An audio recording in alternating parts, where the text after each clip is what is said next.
Hi everyone and welcome to decoding with Rajat and Khushi. और आज का जो हमारा टॉपिक है वो मोदी सरकार के खिलाफ ऑपोजिशन, जिसका नाम INDIA हो चुका है, यानी कि इंडिया, उन्होंने नो कॉन्फिडेंस मोशन पास करा है। और इसको लेकर के कहीं ना कहीं काफ़ी ज़्यादा जो है वो चर्चा में अब ये है कि क्या मोदी सरकार जो है वो इस नो कॉन्फिडेंस मोशन में गिर जाएगी, क्या उनको रिज़ाइन करना पड़ जाएगा। तो नया लोकसभा फॉर्म होने से पहले, चुनाव होने से पहले, क्या ये सरकार को यहीं पर क्विट करना पड़ जाएगा। तमाम प्रकार के सवाल हैं और इन सवालों को हम इस वीडियो में डिस्कस करेंगे। साथ साथ में नो कॉन्फिडेंस मोशन क्या है और ये कहीं ना कहीं हिस्टोरिकली इसका क्या इंपॉर्टेंस रहता है, और साथ साथ में हम एग्जाम पर्सपेक्टिव से भी इस चीज़ को डिस्कस करने की कोशिश करेंगे। तो वीडियो इंटरेस्टिंग लगेगा तो प्लीज़ लाइक करिएगा, चैनल को सब्सक्राइब करिएगा और कमेंट करके भी ज़रूर बताइएगा। और साथ साथ में ज़्यादा से ज़्यादा लोगों तक शेयर करते रहिए ताकि हम अपने कंटेंट को आप तक पहुंचा सकें।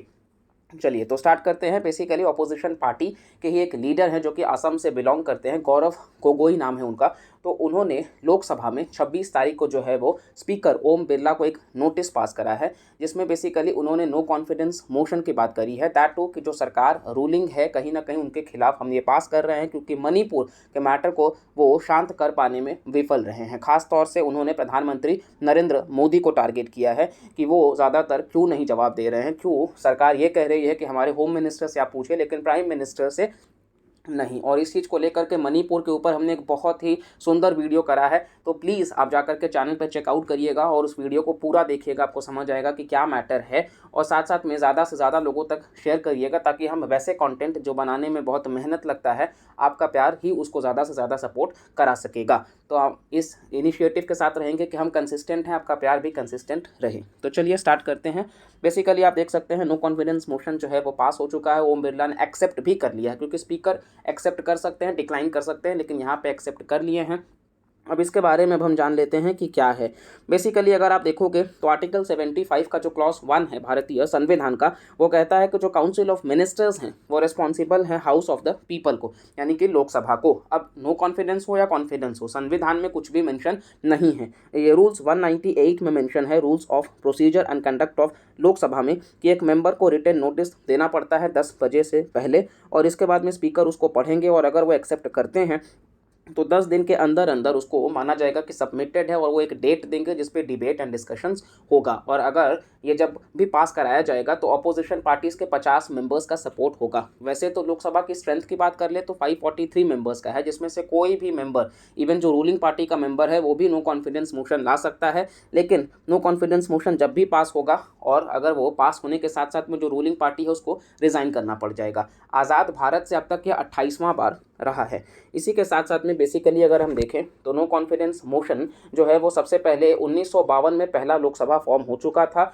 और पहला नो कॉन्फिडेंस मोशन 1963 में लाया गया था आचार्य JB कृपलानी जी के द्वारा, जब प्रधानमंत्री जवाहरलाल नेहरू थे। भारत और चाइना का जो वॉर हुआ था उसको लेकर के।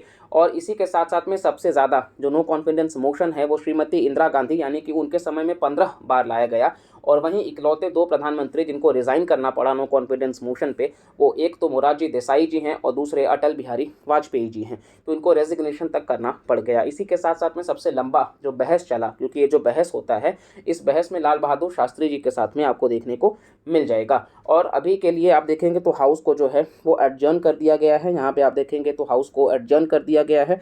एडजर्नमेंट का मतलब बेसिकली ये है कि अब आज जो है वो दिन भर में कोई भी डिस्कशंस नहीं होगा। हाउस आज के लिए एडजर्न है। अब 11 अगस्त तक मॉनसून सेशन चलेगा, तो इसके पहले इस चीज़ को लिया जाएगा और विचार विमर्श किया जाएगा।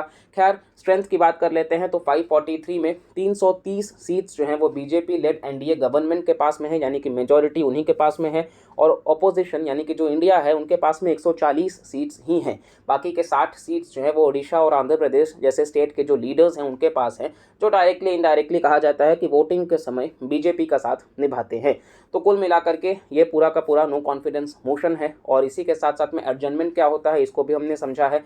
सेंसर मोशन भी एक होता है। बेसिकली नो कॉन्फिडेंस और सेंसर एक ही तरह है, लेकिन सेंसर में रीज़न बताना पड़ता है, नो कॉन्फिडेंस में रीज़न नहीं बताना पड़ता है। और नो कॉन्फिडेंस पूरे के पूरे काउंसिल ऑफ मिनिस्टर्स को हटाने के लिए है। सेंसर मोशन किसी इंडिविजुअल मिनिस्टर को भी हटाया जा सकता है। नो कॉन्फिडेंस पास होगा तो सबको रिज़ाइन करना पड़ेगा, ये कंपलसरी है। सेंसर में कंपलसरी नहीं है। तो ये हमारा आज का कंटेंट था। और बाकी चैनल पे बहुत सारे वीडियोस हैं, जैसे कि राइस के ऊपर भी बैन कहीं ना कहीं लगाया गया है भारत सरकार के द्वारा, जिसको IMF भी अर्ज कर रहा है कि प्लीज़ आप इस बैन को हटा दो, वरना बहुत बड़ा केओस हो जाएगा। तो इसको लेकर के भी आपको वो कंटेंट मिल जाएगा चैनल पे, और हम क्वालिटी कंटेंट ही आप तक लेकर के आ रहे हैं। बस आपका प्यार बना रहे, और जितना ज़्यादा आप सपोर्ट करेंगे, जितना जल्दी आप चैनल को, हमारे सब्सक्राइबर्स के लिस्ट को बढ़ाएंगे, व्यूज़ को बढ़ाएंगे, जितना आप इसको स्प्रेड करेंगे, उतना हम और बेहतर कंटेंट, क्योंकि हम भी स्क्रैच से ही स्टार्ट कर रहे हैं, तो बेसिक मूलभूत चीज़ों को लेकर के हम बिगिन कर रहे हैं, तो बस आपका सपोर्ट होना चाहिए। तो चलिए, वीडियो अगर आपने पूरा देखा है तो थैंक यू सो मच, और आगे बस इस वीडियो को शेयर करते रहिए। मिलते हैं अगले लेक्चर में, तब तक के लिए bye bye, take care and जय हिंद।